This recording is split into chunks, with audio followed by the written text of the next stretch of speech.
Coucou à tous, bienvenue sur cette nouvelle vidéo et bienvenue à toi si jamais tu découvres cette chaîne. Aujourd'hui, nous allons voir 8 choses à faire pour être organisé dans sa maison.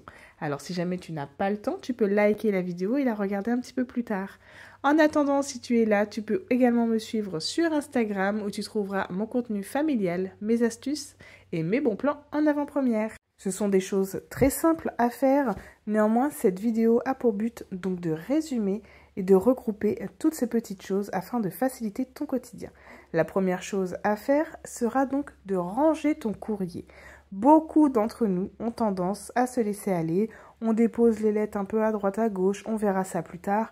Stop, obligez-vous à ramasser tout votre courrier et si vraiment vous ne voulez pas le ranger immédiatement, parce que voilà, il y a des choses qui sont en cours, les pochettes sont un peu loin, enfin vraiment vous n'avez pas accès immédiatement. Il y a plusieurs possibilités, soit de prendre des tiroirs de rangement comme moi, donc moi c'est le premier, ce qui est à traiter, le deuxième, ce qui est en cours, et le troisième, ce qui est là et que j'ai besoin quotidiennement ou assez fréquemment. Si jamais vous ne voulez pas utiliser ce système-là, vous pouvez utiliser également une petite corbeille ou bien encore, vous pouvez tout ranger d'un coup. On va passer maintenant à la chose numéro 2 à réaliser et elle sera encore une fois très simple étant donné qu'on va arrêter de laisser traîner les choses. Aujourd'hui chez moi, l'exemple il est flagrant étant donné que j'ai fait tourner des draps et des tapis de bain et je ne les ai pas rangés. Je les ai juste pliés, ce qui est totalement ridicule étant donné que ça m'aurait pris 2 minutes de plus.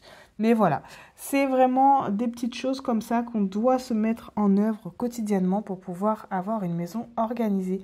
Et tout de suite, on se rend bien compte que lorsqu'il n'y a plus de désordre visuellement, déjà on se sent mieux. Donc n'hésitez pas, faites-vous violence, ben voilà, comme moi. Je ne suis pas parfaite, je suis comme vous, j'ai aussi mes coups de mou. Donc c'est pour ça que c'est important de se reprendre en main par soi-même. J'ai souvent dans les commentaires, comment tu fais, tu es organisée, tu as les enfants, tu travailles.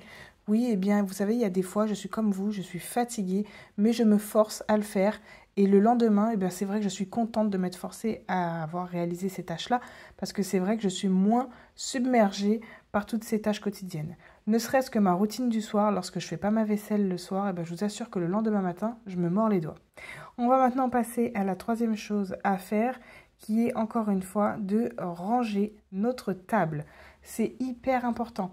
Alors, si vous n'avez pas de grande table comme nous, vous avez sans doute une table basse, rangez-la. Il y a quand même une tendance avec toutes les décorations qu'on peut trouver sur les tables. Moi aussi, je vous avoue que j'aimerais bien avoir un centre de table avec un joli vase et des fleurs, mais je sais que quotidiennement, ça va m'embêter parce que nous, on mange déjà tous les jours sur notre table et table basse, j'en ai pas. Donc, voilà, j'essaie de m'enlever une épine dans le pied, comme je pourrais dire, en évitant certaines décorations. Parce que n'oubliez pas qu'un espace dégagé, c'est un espace beaucoup plus facile à ranger et surtout à nettoyer. Donc vraiment, voilà, tout ce qui est désordre visuel, j'essaie de ranger, de leur trouver une petite place. Si c'est un problème qui est fréquent, je ne sais pas si vous avez donc votre table basse qui est constamment encombrée, n'hésitez pas à nous dire en commentaire, peut-être qu'ensemble on pourrait vous trouver une solution. Voilà, c'est quand même une communauté qui discute beaucoup en commentaire, donc n'hésitez pas à partager votre problème en commentaire si jamais vous en avez un. On va passer maintenant à la chose numéro 4 à faire, qui dit espace dégagé, dit nettoyer. Vous allez me dire, oui, mais moi je fais mon ménage tous les jours ou j'ai pas le temps. Bref, ce n'est pas le problème. Moi, je vous donne les clés afin de pouvoir solutionner justement le désordre qui peut y avoir chez vous. L'aspect visuel, eh bien, il passera automatiquement par vos poussières. Donc, n'hésitez pas à ranger et nettoyer vos surfaces. C'est très important, je vous assure. Vous, ça va vous enlever vraiment une pression visuelle. Si vous laissez cumuler le désordre, la poussière, eh bien après, ce sera un travail de fou. Vraiment, vous n'allez pas passer 5 minutes à nettoyer vos surfaces, mais 10. C'est pour ça que c'est hyper important de le faire régulièrement, ne serait-ce que pour vous, parce que l'on respire toute cette poussière, et visuellement, parce que ça vous enlève cette pression visuelle, comme je vous disais tout à l'heure. La 5e chose à faire, elle est connue, reconnue, et un bon nombre d'entre nous le réalisent déjà. Pas de chaussures dans la maison, soyez intransigeants. Même vos invités doivent respecter votre lieu. Personnellement, je ne donne pas de chaussons ou quoi que ce soit à mes invités. Ils savent pertinemment que lorsqu'on vient à la maison, on enlève les chaussures. Il y a les enfants qui jouent. Ça me semble tout à fait normal et respectueux aussi envers la maison. Donc si jamais vous ne le faites pas, eh ben faites-le. Si jamais vous avez des animaux et que ça vous perturbe d'avoir les pieds en chaussettes dans la maison, n'hésitez pas à prendre des petites sandales de maison dans ce cas. La 6e chose à faire sera de ranger les manteaux à leur destination, sur le porte-manteau, pas sur les chaises, pas sur le meuble, sur le porte-manteau ou dans votre armoire. La 7e chose à réaliser sera tout simplement de venir nettoyer vos sanitaires et votre salle de bain.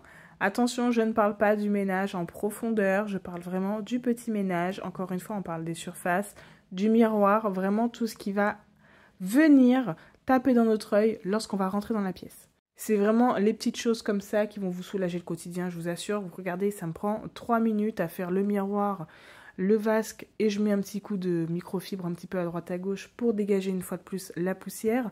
Mais je vous assure que ça, c'est intransigeant. Vraiment, toilette et salle de bain, ça à faire tous les jours.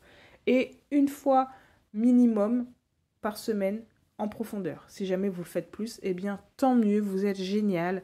Et si jamais vous le faites que très peu de fois, eh bien remettez-vous en question.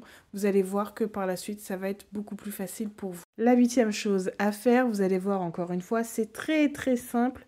On va simplement venir nettoyer lorsque l'on cuisine. Ce midi, j'avais pas d'idée repas, alors je suis partie pour des crêpes. L'idée, elle est très simple, c'est facile à faire, néanmoins, on nettoie en même temps. Si vous faites n'importe quel repas, et que par exemple le steak est en train de cuire, vous n'avez pas besoin de surveillance pendant 2 minutes, et bien profitez-en pour aller nettoyer la spatule par exemple. Voici donc la liste de 8 choses à réaliser au quotidien pour être soulagé sur ta journée. C'est la fin de cette vidéo, j'espère qu'elle t'aura plu. Allez, à très vite, ciao ciao.